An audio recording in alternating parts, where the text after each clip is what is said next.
Hi friends, నేను మీ కృష్ణ. ఈరోజు వీడియోలో టెట్కైనా డిఎస్సికైనా సైన్స్ అనేది కంపల్సరీగా ఉంటుంది. ఎందుకంటే టెట్లోని 15 మార్క్స్కి, డిఎస్సిలోని 12 మార్క్స్కి, అంటే టెట్లోని సైన్స్ అండ్ సోషల్ కలిపి ఈవీఎస్ కింద 30 మార్క్స్కి ఉంటుంది. అలానే అది నెగ్లెక్ట్ చేయలేము, ఎందుకంటే డిఎస్సిలో సైన్స్ అనేది ఒక సబ్జెక్టు. సో సైన్స్లో మళ్ళీ ఏముంటుంది, బయాలజీ ఉంటుంది, ఫిజిక్స్ ఉంటుంది, కెమిస్ట్రీ ఉంటుంది. సో అటువంటి సైన్స్ మన టాపిక్ వైజ్ చదవాలా లేకపోతే క్లాస్ వైజ్ చదవాలా అనేది ఈరోజు వీడియోలో చూద్దాం. ముందుగా ఈ వీడియోని మీరు మొదటిసారి చూస్తున్నట్లయితే మన ఛానల్ని సబ్స్క్రైబ్ చేసుకోండి. ఇప్పుడు సైన్స్ అనేది ఎలా చదవాలో చూసే ముందు నిన్నటి వీడియోలో చెప్పాను కదా, English PDF 3rd to 10th class PDF topic wise notes, దాని గురించి అంతా క్లారిటీగా వీడియోలో చెప్పాను. అయినా చాలామంది ఫోన్లు చేస్తున్నారు, వాట్సాప్లో మెసేజెస్ చేస్తున్నారు. నేను కూడా చదువుకుంటున్నాను కదా ఫ్రెండ్స్, ఎందుకంటే అంతమంది ఫోన్లు చేస్తుంటే అంతమంది ఫోన్లు లిఫ్ట్ చేయలేను. సో చాలామంది ఏమనుకుంటున్నారంటే డబ్బులు పంపించిన వెంటనే పీడిఎఫ్ పంపించకపోతే చాలామంది టెన్షన్ పడిపోతున్నారు. అలా నేను వాట్సాప్లో ఉండలేను కదండి, నేను కూడా చదువుకుంటున్నాను. సో నేను ఏం చేస్తున్నానంటే ఫ్లైట్ మోడ్లో పెడేస్తున్నాను, అంతమంది కాల్స్ చేస్తున్నారని. అందుకనే ఈరోజు వీడియోలో అంతా క్లారిటీగా చెప్తున్నాను. ఎందుకంటే ఫస్ట్ ఇంగ్లీషు 3rd నుంచి 10th వరకు text books grammar topic wise prepare చేశాను ఆ నోట్స్. అదేంటి చాలామంది అది ఏపీఆ టీఎస్ అని అడుగుతున్నారు. ఇది ఏపీకి సంబంధించిన సిలబస్ సంబంధించిన నోట్స్ అండి. తర్వాత అది న్యూ సిలబస్ ఓల్డ్ సిలబస్ అని అడుగుతున్నారు. అది 3 to 9th new syllabus, 10th old syllabus. ఇది న్యూ సిలబస్. 9th అనేది ఓల్డ్ ఉంటుంది, న్యూ ఉంటుంది. 3 to 8th వరకు ఓన్లీ న్యూ సిలబస్, 9th అనేది న్యూ ఓల్డ్ రెండు ఉంటుంది. 10th అనేది ఓన్లీ ఓల్డ్ సిలబస్ మాత్రమే ఉంటుంది. ఇది ఏపీకి సంబంధించిన సిలబస్. సో ఇవి అంటే మొన్న 2024లోని సిలబస్ షీట్ ఇచ్చారు కదా, దాని ప్రకారం తయారు చేసిన నోట్స్. సో ఇది న్యూవా ఓల్డా మీకు ఇప్పుడు తెలిసింది కదా. తర్వాత ఇంగ్లీష్ గ్రామరు ఈ పీడిఎఫ్ సరిపోతుందని అడుగుతున్నారు. ఈ టెక్స్ట్ బుక్ పీడిఎఫ్ అనేది మనకి టెట్కైనా డిఎస్సికైనా ఏ సబ్జెక్ట్ అయినా సరే టెక్స్ట్ బుక్ చాలా చాలా అవసరం. కాబట్టి ఇంగ్లీష్ అనేది చాలామంది పక్కన పెట్టేస్తారు. కాబట్టి టెక్స్ట్ బుక్ పీడిఎఫ్ నేను టాపిక్ వైజ్ ప్రిపేర్ చేశాను. కానీ ఇది ఒకటి చదివితే సరిపోద్దా అంటే మనకు టెక్స్ట్ బుక్లో ఇప్పుడు సపోజ్ ఎగ్జాంపుల్కి టెన్సెస్ ఉన్నాయి అనుకోండి, టెన్సెస్ సంబంధించిన అన్ని రూల్స్ కవర్ చేశారు కదా.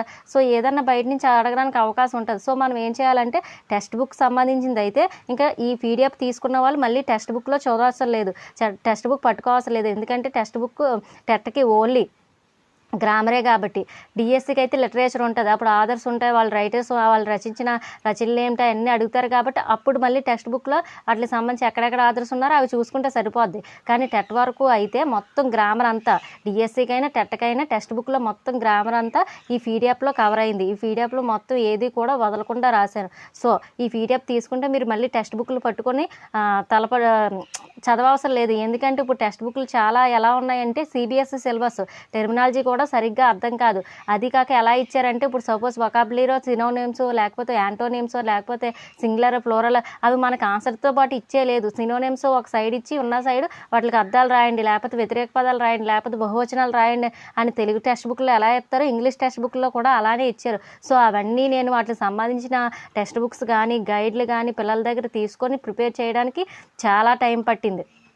సో దీనికోసం నేను చాలా ఎఫెక్ట్స్ పెట్టాను. సో ఇంతవరకు ఎందుకంటే టాపిక్ వైజ్ ప్రిపేర్ చేస్తే మనం ఎప్పుడైనా సరే క్లాస్ వైజ్ కాకుండా టాపిక్ వైజ్ చదవడం వల్ల యూజ్ ఏంటంటే ఒక టాపిక్ కంప్లీట్ అవ్వబోడికి దానికి సంబంధించిన పూర్తి అవగాహన మనకు వస్తుంది. అదే క్లాస్ వైజ్ ప్రిపేర్ అయ్యారనుకోండి, ప్రతి క్లాస్లో అన్నీ కలిపి ఉంటాయి. సో అన్నిటి మీద మనకి కొంచెం కొంచెం అవగాహన తప్ప ఇది పూర్తయిందనే ఒక సాటిస్ఫాక్షన్ ఉండదు. అందుకని చెప్పి నేను టాపిక్ వైజ్ 3rd నుంచి 10th వరకు ఉన్న మొత్తం గ్రామర్ పాయింట్లు, అంటే నౌన్ అంతా ఒక దగ్గర, ప్రొనౌన్ అంతా ఒక దగ్గర, టెన్సెస్ అంతా ఒక దగ్గర, ఇలా ప్రతిదీ కూడా టాపిక్ వైజ్ ప్రిపేర్ చేశాను. సో ఈ నోట్స్ పీడిఎఫ్ తీసుకున్న వాళ్ళు మళ్ళీ టెక్స్ట్ బుక్లో గ్రామర్ చూడవసరం లేదు. సో తర్వాత ఏంటంటే టెక్స్ట్ బుక్లో గ్రామర్ చూడవసరం లేదు, ఇంకా పీడిఎఫ్ సరిపోతుందని అడుగుతున్నారని అన్నాను కదా.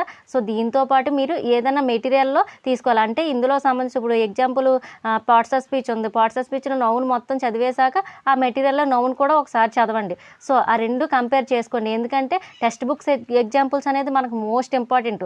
సో కాబట్టి నేను టెక్స్ట్ బుక్లో అన్నీ కవర్ చేశాను. దాంతోపాటు మనకు మెటీరియల్లో కూడా ఎనాలిసిస్ చేసేస్తారు కాబట్టి అది ఇది చదువుకోవాలి. టెక్స్ట్ బుక్లో అన్ని రూల్స్ ఇచ్చారు కదా. ఇప్పుడు టెన్సెస్ ఉంది, ప్రెజెంట్ టెన్స్ సంబంధించి ఏయో 2-3 రూల్స్ అంటే పిల్లలకి అర్థమయ్యేలాగా అవగాహన చేసుకునేలాగా వాళ్ళు పరిచయం చేస్తే చాలు అనే విధంగా టెక్స్ట్ బుక్ ప్రిపేర్ చేస్తారు. సో మనం అలా చదివితే సరిపోదు కదా. ఆ నౌన్ ఉందంటే ప్రెజెంట్ టెన్స్ సంబంధించి అన్ని రూల్స్ నేర్చుకోవాలి. సో అలా నేర్చుకున్నప్పుడు ఆ బిట్స్కి ఆన్సర్ చేయగలం. అందుకని ఈ టెక్స్ట్ బుక్స్ ఈ పీడిఎఫ్తో పాటు మీరు ఏదైనా మెటీరియల్స్ తీసుకోవాలి. ఈ పీడిఎఫ్ తీసుకున్న వాళ్ళు మళ్ళీ టెక్స్ట్ బుక్లో గ్రామర్ ప్రత్యేకంగా చూడవసరం లేదు. సో ఇది కూడా క్లారిటీ అయ్యింది అనుకుంటాను. తర్వాత కొంతమంది అడుగుతున్నారు ఫోన్పే అండి లేకపోతే గూగుల్ పే అని. ఈ నెంబర్కి ఫోన్పే ఉంది, గూగుల్ పే ఉంది. మీరు ఏం చేసినా సరే, ఫోన్పే చేసినా గూగుల్ పే చేసినా స్క్రీన్ షాట్ తీసి నా వాట్సాప్ నెంబర్కి ఫోటో పెడేస్తే నేను మీకు పీడిఎఫ్ సెండ్ చేస్తాను. ఇంకోటి చాలామంది ఎలా అనుకుంటున్నారంటే వెంటనే పీడిఎఫ్ పంపించకపోతే టెన్షన్ పడిపోయి ఫోన్లు చేసేస్తున్నారు. మీరు అలా చేయవసరం లేదు. ఎందుకంటే నేను అప్పటికి వాట్సాప్లో ఉన్నానో లేదో లాస్ట్ సీన్ చూస్తే మీకే తెలిసిపోద్ది. మీరు స్క్రీన్ షాట్ పెట్టిన తర్వాత ఒకసారి చూడండి. కాసేపు తర్వాత చూసినా మీకు పీడిఎఫ్ రాలేదంటే అప్పటికి ఇంకా నేను వాట్సాప్లోకి రాలేదని లాస్ట్ సీన్ చూస్తే మీకు అర్థమైపోద్ది. సో వచ్చాక కూడా చూసి కూడా పెట్టకపోతే అప్పుడు మీరు టెన్షన్ పడాలి. అప్పుడు మీరు ఫోన్ చేసి అడగాలి. సో రాకముందే నేను ఏది చూడకముందే మీరు ఫోన్లు చేసేసి మెసేజ్లు చేసేస్తే నేను కూడా చదువుకుంటాను కదా. మీరు కంటిన్యూగా ఫోన్లు చేస్తే నేను ఎన్ని ఫోన్లైనా ఆన్సర్ చేయగలను. మీకు క్లారిటీగా చెప్తున్నాను. మీరు తీసుకోవాలనుకుంటే ఈ నోట్స్ పీడిఎఫ్ తీసుకోవాలనుకుంటే చూడండి, తీసుకోవాలనుకుంటే మీరు ఏం చేయాలంటే ఆ నెంబర్కి ఫోన్పే కానీ గూగుల్ పే కానీ చేసి అది స్క్రీన్ షాట్ తీసి నాకు వాట్సాప్లో ఫోటో పెడితే నేను మీకు పీడిఎఫ్ పెడతాను.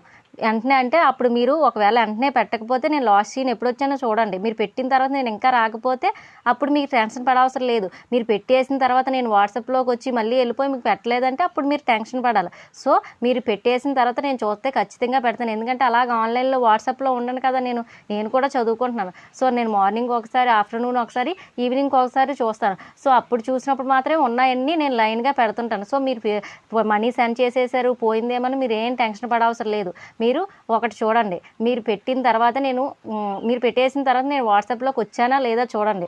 ఒకవేళ వచ్చినా మీకు పెట్టకపోతే అప్పుడు కాల్ చేయండి, అప్పుడు మెసేజ్ చేయండి. ఒకవేళ రాకపోతే మీరు సైలెంట్గా ఉండండి. ఎందుకంటే నేను వస్తే ఖచ్చితంగా పెట్టేస్తాను. మీరు మళ్ళీ టెన్షన్ పడాల్సిన అవసరం లేదు. సైలెంట్గా మీరు చూసుకుంటే సరిపోద్ది. సో మీరు ఫోన్పే కానీ గూగుల్ పే కానీ చేసి స్క్రీన్ షాట్ తీసి ఫోటో నా వాట్సాప్ పంపిస్తే మీకు పీడిఎఫ్ పెడతాను. తర్వాత నా నేము ఎలా వస్తుందంటే కృష్ణకుమారి అని వస్తుంది. కృష్ణకుమారి అని ఉంటుంది. సో ఇది కూడా చాలామంది అడుగుతున్నారు. మళ్ళీ ఫోన్ చేసి ఈ నెంబరేనా మేడం, ఈ నెంబర్కైనా పెట్టాలా, ఒకసారి కాల్ చేస్తే మంచిది కదా అని అడుగుతున్నారు. మీరు అలా ఏమి కాల్ చేసి అడగవసరం లేదు. నేను చెప్తున్నాను కదా క్లారిటీగా. ఈ నెంబరే 7702431326 7702431326. ఈ నెంబర్కి మీరు ఫోన్పే చేసేసి ఫోన్పే ఆర్ గూగుల్ పే ఏదైనా చేసి స్క్రీన్ షాట్ తీసి ఫోటో పెడితే నేను మీకు పీడిఎఫ్ సెండ్ చేస్తాను. తర్వాత వాట్సాప్ నెంబర్ ఇదేనా అని కొంతమంది అడుగుతున్నారు. So WhatsApp number PhonePe number ఇదే. మీరు దీనికి పెట్టిన తర్వాత నేను వాట్సాప్లోకి వచ్చానా లేదో ఒకసారి చూసి చెక్ చేసుకొని అప్పుడు నాకు ఫోన్ చేయండి. చెప్తున్నాను కదా, ఒకవేళ మీరు పెట్టిన తర్వాత నేను ఇంకా వాట్సాప్లోకి ఆన్లైన్లోకి రాకపోతే మీరేం టెన్షన్ పడాల్సిన అవసరం లేదు. వచ్చి కూడా పెట్టకపోతే అప్పుడు చేయండి, మెసేజ్ చేయండి, లేకపోతే ఫోన్ చేసి అడగండి. ఓకేనా? దీని మీద మీకు డౌట్లు క్లియర్ అయ్యాయి అనుకుంటాను. ఇంకో విషయం, చాలామంది కొత్త వాళ్ళు ఏమడుగుతున్నారంటే బాగుందా లేదా ఒక శాంపిల్కి పంపించాను మేడం అన్న 2 పేపర్స్ అని అడుగుతున్నారు. సో తీసుకున్న వాళ్ళందరూ దయచేసి మీరు వాట్సాప్లోనే తీసుకున్న వాళ్ళందరూ తీసుకుంటారు కదా, వాట్సాప్లోని యూట్యూబ్లోని కామెంట్ చేయండి. అది మీకు నచ్చిందా నచ్చలేదా, లేకపోతే అది మీకు బాగా నచ్చినా అది మీరు యూట్యూబ్లో కామెంట్ చేస్తే దాన్ని చూసి ఇంకా కొంతమంది తీసుకుంటారు. దాన్ని చూసి, ఎందుకంటే నేను చెప్తే నమ్మకపోవచ్చు, కానీ తీసుకున్న వాళ్ళు అవి చూసి చెప్తే ఆల్రెడీ తీసుకొని ఉంటారు కాబట్టి మీరు చెప్పింది నిజమే అని నమ్మి ఇంకా కొంతమంది డౌట్లు క్లియర్ అయ్యి తీసుకోవడానికి అవకాశం ఉంటుంది. సో ప్రతి ఒక్కరికి నేనైతే ఫోన్ లిఫ్ట్ చేసి చెప్పలేను కదా అంతమంది కాల్స్ చేసినప్పుడు. సో తీసుకున్న వాళ్ళందరూ దయచేసి యూట్యూబ్లోని కామెంట్ పెట్టండి. దానికి సంబంధించిన రివ్యూ అంటే వాట్సాప్లో పెడుతున్నారు. వాట్సాప్లో పెట్టినా నేను సింగిల్ నేను చూడలేను కదా, రిప్లై కూడా ఇవ్వలేను. సో యూట్యూబ్లో కామెంట్ చేస్తేనే నేను చూసి రిప్లై ఇవ్వగలను. మీరు వాట్సాప్లో పెట్టినా నేను ఎలాంటి రిప్లై ఇవ్వలేను. కాల్స్ చేసినా సరే నేను లిఫ్ట్ చేయలేను. ఎందుకంటే నేను ఫోన్ ఫ్లైట్ మోడ్లోనే లేకపోతే సైలెంట్లోనే పెట్టేసి చదువుకుంటాను. నేను వాట్సాప్లోకి వెళ్ళినప్పుడు మాత్రమే అదే స్క్రీన్ షాట్ చేసి అంటే ఫోన్పే స్క్రీన్ షాట్ చేసి పెడతారు కదా, తీసి ఆ ఫోటోలన్నీ చూసి పీడిఎఫ్లో పెడతాను. ఇంకా మీరు ఏమడిగినా సరే నేను రిప్లై ఇవ్వలేను. మీరు ఏమన్నా అడగాలనుకుంటే యూట్యూబ్లో కామెంట్ చేయండి. తీసుకున్న వాళ్ళందరూ దయచేసి దాని ఒక రివ్యూ కామెంట్ పెట్టండి. సో దాన్ని చూసి ఇంకా చాలామంది తీసుకోవడానికి అవకాశం ఉంటుంది. ఓకే ఫ్రెండ్స్, ఇప్పటికే లేట్ అయింది కదా. Biology first. సైన్స్ అనేది 3 పార్ట్స్ కదా, బయాలజీ, ఫిజిక్స్, తర్వాత కెమిస్ట్రీ. సో మనం ఎలా చదువుకోవాలంటే క్లాసుల వైజ్ చదువుకోకుండా మనం టాపిక్స్ వైజ్ చదువుకోవాలి ప్రతిది. అంటే తెలుగు ఇంగ్లీష్ గ్రామర్ కూడా మనం టాపిక్ వైజ్ చదువుకోవాలి. నార్మల్గా లెసన్స్ అయితే ఏ క్లాస్కి ఆ క్లాస్కే ఉంటాయి కాబట్టి క్లాస్ వైజ్ చదువుకోవాలి. కానీ మిగతా మ్యాథ్స్ కానీ సైన్స్ కానీ సోషల్ కానీ మనం టాపిక్ వైజ్ చదువుకుంటేనే ఆ టాపిక్ అంతా కంప్లీట్ అయిన తర్వాత మనకు ఒక టాపిక్ కంప్లీట్ చేసామన్న సాటిస్ఫాక్షన్ ఉంటుంది. సో ఫస్ట్ బయాలజీ ఎన్ని టాపిక్స్ కింద విడదీశానంటే నేను 6 టాపిక్స్ కింద. అవి ఏంటంటే మొక్కలు, జంతువులు, శరీరం, నీరు, ఆహారం, వ్యవసాయం. అంటే దీనికి రిలేటివ్గా ఉంటుంది కాబట్టి నేను హెడ్డింగ్ అలా పెట్టాను. సో మీరు కూడా మీకు నచ్చినట్టు పెట్టుకోండి, లేకపోతే ఇది నచ్చితే ఇదే రాసుకోండి. చూడండి, ఇక్కడ నా ఫోన్ లో కాస్ట్ మొబైల్ కాబట్టి అంత క్లారిటీగా ఉండకపోవచ్చు, అందుకే 1-2 సార్లు చెప్తాను, మీరు నోట్స్ మీద రాసుకోండి. అంటే చాలామంది మళ్ళీ ఇటు పిక్స్ తీసి పెట్టండి మేడం అంటున్నారు. సో నేను కూడా చదువుకుంటాను కాబట్టి నాకు అంత టైం ఉండదు, మీరు అడిగినా సరే నేను పెట్టలేను. సో నేను చెప్పినప్పుడే వీడియోలో రాసుకోండి మీరు. ఇప్పుడు థర్డ్ క్లాస్లోని ఇవి క్లాసెస్, ఇవి చాప్టర్స్. ఏ చాప్టర్స్ పేజ్ నెంబర్లు కాదు, చాప్టర్స్. సో థర్డ్ క్లాస్లోని మొక్కలకు సంబంధించి సెకండ్ లెసన్, తర్వాత 4th క్లాస్లో కూడా సెకండ్ లెసన్, మళ్ళీ 5th మొక్కలకు సంబంధించి ఎలాంటి లెసన్ లేదు, 6th 4th లెసన్, తర్వాత 7th first lesson, 8th lesson, 12th lesson. 3 lessons ఉన్నాయి చూడండి మొక్కలకు సంబంధించి 7th. తర్వాత 8th 6th లెసను, తర్వాత మళ్ళీ 9th మొక్కలకు సంబంధించి ఏమి ఇవ్వలేదు, న్యూ సిలబస్లో 10th ఓల్డ్లోని ఫస్ట్ లెసన్ ఉంది మొక్కలకు సంబంధించి. ఇవి ఓవరాల్గా మొక్కలకు సంబంధించి ఉన్న చాప్టర్స్, వాటికి సంబంధించిన క్లాసెస్. తర్వాత జంతువులకు సంబంధించి థర్డ్ క్లాస్లో చూడండి, థర్డ్ క్లాస్లో థర్డ్ లెసను, 4th క్లాస్లో థర్డ్ లెసను, 6th క్లాస్లో 6th లెసను, 7th క్లాస్లో సెకండ్ లెసను, 8th క్లాస్లో 4th లెసను, 6th లెసను, థర్డ్లో third, 4th 4th, 6th 6th, 7th second lesson, 8th 4th lesson, 6th lesson. తర్వాత శరీరం అంటే మనకు సంబంధించి ఏ లెసన్లు ఉన్నాయో, అంటే మనకు సంబంధించి ఏమేమి ఉంటాయి, జ్ఞానేంద్రియాలు కానీ, శరీరంలోని శ్వాసక్రియ, లేకపోతే నాడీ వ్యవస్థ, గుండె, ఇలా ప్రతిదీ శరీరానికి ఏది సంబంధించిన ఉన్నా దాని రిలేటివ్గా నేను రాయడం జరిగింది. సో దీనికి సంబంధించి థర్డ్ క్లాస్లో 4th లెసన్ ఉంది, తర్వాత 4th క్లాస్లో 4th లెసన్. మీరు ఒకసారి ఈ పేజ్ నెంబర్లు రాసుకున్న తర్వాత అవి మీరు చెక్ చేసుకోండి, మీకే అర్థమవుతుంది నేను ఎందుకు అలా రాశాను. తర్వాత 5th క్లాస్లో third lesson, 4th lesson, 9th lesson, 3 lessons ఉన్నాయి 5th క్లాస్లోని. తర్వాత హ్యూమన్ బాడీకి రిలేటివ్గా ఉన్న లెసన్లో చాప్టర్స్, వాటికి సంబంధించిన క్లాసెస్. తర్వాత 6th క్లాస్లోని 5th lesson, 7th 6th lesson, 7th lesson, తర్వాత 8th first lesson, second lesson, 4th lesson, 5th lesson. మొత్తం ఎన్ని ఉన్నాయంటే 4 లెసన్స్ ఉన్నాయి 8th అనగా. తర్వాత 9th 5th lesson, 6th lesson. అంటే ఈ ఖనిజాలాలు, తర్వాత మైటోకాండ్రియా, ఇవన్నీ కూడా 9th బాగా ఇచ్చేసారు. అంటే పాత సిలబస్లో ఎలాగుందో కొత్త సిలబస్లో కూడా బయాలజీలో సేమ్ అలాగే ఇచ్చారు. తర్వాత 10th first, second, third, 4th, 5th, 6th. ఇవేంటంటే వ్యవస్థలు ఉంటాయి కదా, ఫస్ట్ జీర్ణ వ్యవస్థ, శ్వాస వ్యవస్థ, రక్త ప్రసరణ వ్యవస్థ, నాడీ వ్యవస్థ, ప్రత్యుత్పత్తి వ్యవస్థ, ఇవి ఉంటాయి కదా. ఈ మొత్తం 10th ఒక్కో చాప్టర్ కింద ఇచ్చారు. సో ఇవన్నీ మనం హ్యూమన్ బాడీకి సంబంధించినవి కాబట్టి మొత్తం ఓవరాల్గా ఉన్న ఇవి లెసన్స్, వాటికి సంబంధించిన క్లాసెస్. తర్వాత వాటర్కి సంబంధించి ఎక్కడెక్కడ ఇచ్చారో అవి వాటర్కి రిలేటివ్గా రాశాను. థర్డ్ క్లాస్లో 6th లెసన్ నీరు గురించి ఉంది. తర్వాత 4th క్లాస్లో కూడా 6th లెసన్, 5th క్లాస్లో కూడా 6th లెసన్ వాటర్ గురించి ఉంది. తర్వాత 7th 13th లెసన్, తర్వాత 8th 7th లెసన్. ఇవి ఓవరాల్గా వాటర్ రిలేటెడ్గా ఉన్న చాప్టర్స్, వాటి క్లాసెస్. తర్వాత ఆహారం అంటే ఫుడ్ గురించి ఉంది. ఇప్పుడు ఆ ఫుడ్కి సంబంధించినవన్నీ ఇలా రాశాను. థర్డ్ క్లాస్లోని 5th lesson, 4th 5th lesson, 6th first lesson, తర్వాత 7th 8th లేదు, 9th 12th లెసన్, మళ్ళీ 10th లేదు. సో ఓవరాల్గా ఆహారానికి సంబంధించిన లెసన్స్, వాటి యొక్క క్లాసెస్. తర్వాత వ్యవసాయానికి సంబంధించి 3 క్లాసెస్లో ఉన్నాయి. ఏంటంటే 5th 5th lesson, 8th third lesson, 10th 9th 10th లెసన్లు, అంటే 9, 10 పాఠాలు. ఇవి వ్యవసాయానికి సంబంధించిన ఓవరాల్గా ఉన్న లెసన్స్. సో ఈ మొత్తం 6 పార్ట్స్ కింద బయాలజీ మొత్తం విడదీశాను. థర్డ్ నుంచి 10th వరకు మొత్తం. అంటే కొన్ని ఉండవు, అవి ఏంటంటే సోషల్కి సంబంధించి. ఎందుకంటే 3rd, 4th, 5th ఈవీఎస్ ఎలా ఉంటుందంటే సోషల్, సైన్స్ 2 కలిపి ఉంటాయి కాబట్టి 3rd, 4th, 5th కొన్ని లెసన్లు ఇందులో మిస్ అవుతాయి. ఎందుకంటే అవి సోషల్కి సంబంధించినవి కాబట్టి. 6th, 7th మళ్ళీ ఏమవుతుంది, ఫిజిక్స్, కెమిస్ట్రీ కలిపి ఉంటాయి. సో ఫిజిక్స్ బయాలజీలో సగం ఉంటే ఫిజిక్స్లో ఉండొచ్చు, కెమిస్ట్రీలో ఉండొచ్చు. తర్వాత 8th, 9th, 10th అంటే ఇవి 3 డివైడ్ అయ్యి ఉంటాయి. సో అవన్నీ కవర్ అయ్యా లేదో చూసి ఎక్కడన్నా నేను మిస్ చేస్తే మీరు కామెంట్ చేస్తే నేను నెక్స్ట్ వీడియోలో అది ఖచ్చితంగా చెప్తాను. తర్వాత ఫిజిక్స్ అనేది చూడండి 9గా విడదీశాను, అంటే 9 టాపిక్స్ కింద డివైడ్ చేశాను. అవేంటి? చలనం, తర్వాత కాంతి, విద్యుత్తు, అయస్కాంతం, బలం, పీడనం, ఉష్ణం, ధ్వని, మన చుట్టూ ఉన్న గాలి, సహజ దృగ్విన్యాసాలు, ఇవన్నీ ఫిజిక్స్కి సంబంధించి. అంటే ఇది నా అంతటి నేను ఓన్గా రాసేలేదు, కొన్ని మెటీరియల్స్ చూసి, అంటే ఫిజిక్స్లో ఏమొస్తాయి, కెమిస్ట్రీలో ఏమొస్తాయి చూసి వాటికి సంబంధించిన చాప్టర్లో నేను టెక్స్ట్ బుక్లో చూసి రిలేటెడ్గా ఉన్నాయన్నీ, ఎందుకంటే ఆల్రెడీ చదివాను కాబట్టి ఏది రిలేటెడ్గా ఏది ఉందో రాశాను. సో మీకు క్లారిటీగా ఉంటుంది. ఇప్పుడు చెప్తున్నాను చూడండి, మళ్ళీ ఫోటో తీసి పెట్టండి అంటే నేను పెట్టలేను. సో నేను చెప్పినప్పుడే మీరు రాసుకోండి. చలనానికి సంబంధించి 6th క్లాస్లోని 7th చాప్టర్, 7th క్లాస్లో 9th చాప్టర్, 9th క్లాస్లో 7th చాప్టర్, అంటే 6thలోని 9thలో కూడా 7th చాప్టర్, 7th క్లాస్లో 9th చాప్టర్, 3 క్లాసెస్లో ఉన్నాయి చలనానికి సంబంధించి. తర్వాత కాంతి లెసన్ సంబంధించి 6thలోని 8th లెసన్, 7thలోని 11th లెసన్, 8thలోని 7 లెసన్, 10thలోని 3, 4, 5 3 లెసన్స్ ఉన్నాయి 10thలోని కాంతికి సంబంధించి. తర్వాత విద్యుత్ సంబంధించి 6thలో 9th లెసన్, 7thలో 10th లెసన్, 8thలో 8th లెసన్, 10thలోని 9, 10 లెసన్లు, 10thలో 9, 10 లెసన్. ఇవి ఓవరాల్గా విద్యుత్ సంబంధించి.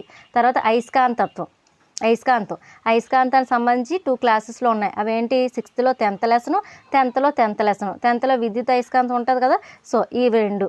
తర్వాత బలం, పీడనానికి సంబంధించి 8thలోని 1, 2 లెసన్స్, అంటే బలము పీడనం ఉంటుంది, ఘర్షణ కూడా బలాలకు సంబంధించిందే కదా. తర్వాత 9th క్లాస్లోని 8th lesson, 9th lesson, 10th lesson 3 lessons ఇచ్చారు 9th క్లాస్లోని.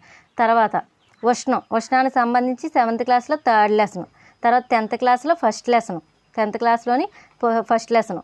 తర్వాత ధ్వనికి సంబంధించి 8th క్లాస్లో 5th లెసన్, 9th క్లాస్లో 11th lesson, 9th క్లాస్లోని 11th lesson. మన చుట్టూ ఉన్న గాలి ఇది ఒకటే లెసన్ ఉంది. ఇది ఫిజిక్స్ కెమిస్ట్రీగా అర్థం కాక ఫిజిక్స్లో రాసాను, మీకు తెలిస్తే మీరు కామెంట్ చేయండి.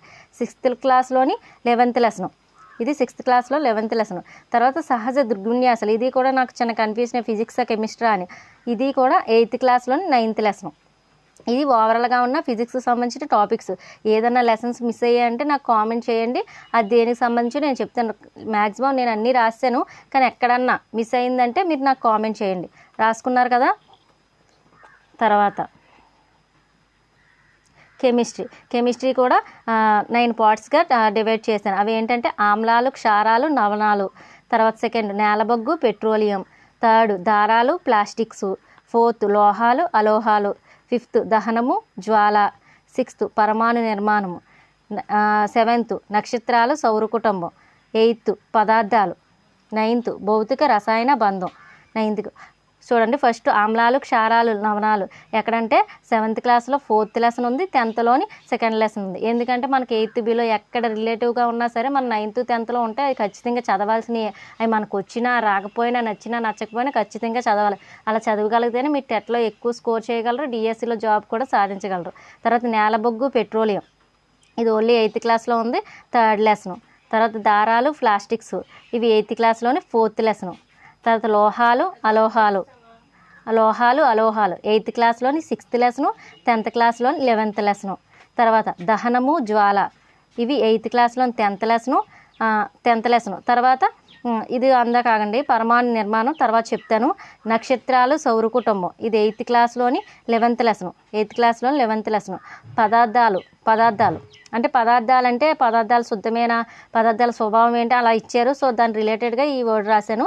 దానికి సంబంధించి 6th క్లాస్లో 2, 3 లెసన్స్ ఉన్నాయి, 9th క్లాస్లో 1, 2 లెసన్స్ ఉన్నాయి పదార్థాలకు సంబంధించి. తర్వాత భౌతిక రసాయన బంధం, ఇది 7thలో 5th లెసన్ ఉంది. సో 10thలో కూడా దీని రిలేటెడ్గా ఉండాలి కాబట్టి అది కూడా మనం ఖచ్చితంగా చదువుకోవాలి. ఇప్పుడు పరమాణు నిర్మాణం చెప్తానన్నా కదా. పరమాణు నిర్మాణం 9thలోని 3rd, 4th లెసన్లో, 10thలోని 6th, 7th లెసన్లో. ఇక్కడ మీకు ఒక డౌట్ రావాలి, అంటే 8th బిలో ఎక్కడన్నా లెసన్స్ ఉంటేనే కదా madam 10th, 9th, 10thలో related topics చదువుకోవాలని చాలామంది అనుకోవచ్చు. కానీ అయినా సరే నేను ఎందుకు రాశానంటే లాస్ట్ టైం టీఆర్టీ అంటే ఎప్పుడు జరిగింది, 1990లో టీఆర్టీ ఎగ్జామ్ జరిగింది, డిఎస్సి ఎగ్జామ్. సో అప్పుడు దీనికి సంబంధించి నిజానికి 8th బిలో ఎక్కడా లేదు, కానీ ఆ లెసన్కి సంబంధించి పరమాణు నిర్మాణ లెసన్కి సంబంధించి ఎన్ని బిట్స్ ఇచ్చారో చూడండి, మీరే చూడండి బిట్స్ ఎన్ని ఇచ్చారు. ఆ ఫార్ములాస్ కానీ వాటికి సంబంధించిన లెక్కలు కానీ దీంట్లో కూడా కొన్ని చిన్న చిన్న ప్రాబ్లమ్స్ ఉంటాయి. అవన్నీ కూడా ఎక్కడున్నాయంటే 9th 10thలో ఉన్న పరమాణు నిర్మాణం, ఇంకో పరమాణు నిర్మాణం అనే లెసన్ ఉంది అక్కడ ఉన్నాయి. సో 9thలో ఉంది, 10thలో ఉంది, చాలా బిట్స్ ఇచ్చారు చూడండి. నిజానికి ఇవి 8th బిలో ఎక్కడా కూడా పరమాణు నిర్మాణం సంబంధించి ఎక్కడా లేవు, కానీ చూడండి 19 అంటే ఎలా అడుగుతారంటే డిఎస్సికి టెట్కి అయితే అందరూ క్వాలిఫై అవ్వాలన్న ఉద్దేశంతో లిబరల్గా పేపర్ ఉంటుంది, అంటే ఈజీగా ఉంటుంది, పైన ఉంటుంది, డైరెక్ట్గా బిట్స్ అడిగేవచ్చు. కానీ డిఎస్సి అలా కాదు, డిఫికల్ట్గా ఉంటాయి, అప్లికేషన్ మెథడ్లో ఉంటాయి. మనం ఏదైనా సరే ఎంత చదివినా సరే అదే ఇదే అని కన్ఫ్యూజ్ అయ్యే విధంగా ఉంటుంది. ఎందుకంటే ఎంతవరకు తగ్గించాలి అంతవరకు తగ్గించాలని క్వశ్చనర్ బిట్ ఫ్రేమ్ చేస్తారు, మ్యాక్సిమం అందరినీ తగ్గించాలని. ఎందుకంటే అక్కడ ఉన్న జాబుల ప్రకారం జాబులకు సరిపోయినట్టు ఉండరు కదా, అక్కడ జాబులు 1000 జాబులు ఉంటే 1,00,000 మంది ఉంటారు పోటీ. సో చాలా వరకు తగ్గించాలి కాబట్టి వాళ్ళు ఏం చేస్తారంటే, నిజానికి లేదు పరమాణు నిర్మాణం 8th బిలో ఎక్కడా లేదు, కానీ ఇన్ని క్వశ్చన్స్ ఇచ్చేది చూడండి. ఇవన్నీ 19 చూడండి, టీఆర్టీ టెట్కి ఇచ్చినవి కాదు ఇవన్నీ 19లో. అంటే 19లో ఏం జరిగింది, టీఆర్టీ జరిగింది, అంటే టెట్కమ్ డిఎస్సి అప్పుడు ఇచ్చిన బిట్సే చూడండి ఎన్ని బిట్స్ ఇచ్చారు. సో ఇలాంటివి మనం మిస్ చేసామంటే అందరూ 8th బిలో ఉన్న లెసన్స్ చదివేసి, అంటే మనం ప్రీవియస్ పేపర్లు బేస్ చేసుకుని కూడా మనం 9th 10th లెసన్లు చదవడం అనేది చాలా చాలా ఇంపార్టెంట్. ప్రీవియస్ పేపర్లో బేస్ చేసుకోకుండా చదివేస్తే, ఎందుకంటే ప్రీవియస్గా టెక్స్ట్ బుక్లో కూడా 8th బిలో ఎక్కడ పరమాణు నిర్మాణం లేదు, కానీ ఇచ్చాడంటే ఏంటి, ఇప్పుడు కూడా మనం దానికి సంబంధించి చదువుకోవాలి కాబట్టి. ఎందుకంటే పరమాణు నిర్మాణంలో మొత్తం మూలకాలు కానీ వాటికి సంబంధించిన అనుభారాలు, భారాలు, ద్రవ్యరాశులు ఇలా ప్రతిదీ కూడా ఉంటుంది. వాటికి సంబంధించిన ఫార్ములాస్ ఇలా ఇదిగోండి ఇవి ఇచ్చి ఇది ఎలా మారుతుందని అడుగుతున్నాడు. ఇవన్నీ తెలియాలంటే మూలకాల వర్గీకరణ అని, పరమాణు నిర్మాణం అని 9thలోని 10thలోని లెసన్లు ఉన్నాయి. 8th బిలో లేకపోయినా సరే మీరు టెట్ వరకు 8th బిలో 9th రిలేటెడ్గా చదివినా డిఎస్సికి మాత్రం ఖచ్చితంగా ఈ కెమిస్ట్రీలోని ఈ పరమాణు నిర్మాణం అనే లెసన్ ఖచ్చితంగా చదవాలి. ఈ మోల్ అనేది, లేకపోతే ద్రవ్యరాశి అనుభారం లెక్కపించండి, లేకపోతే మోల్ ఎంత, ఇక్కడ చూడండి వరుసగా మోల్కి సంబంధించిన లెక్కలు ఎన్ని ఇచ్చారో. సో ఇలా ప్రతిదీ చాలా వరకు ఇచ్చారు కాబట్టి నేను ఈ లెసన్ కూడా యాడ్ చేసి చెప్పడం జరుగుతుంది.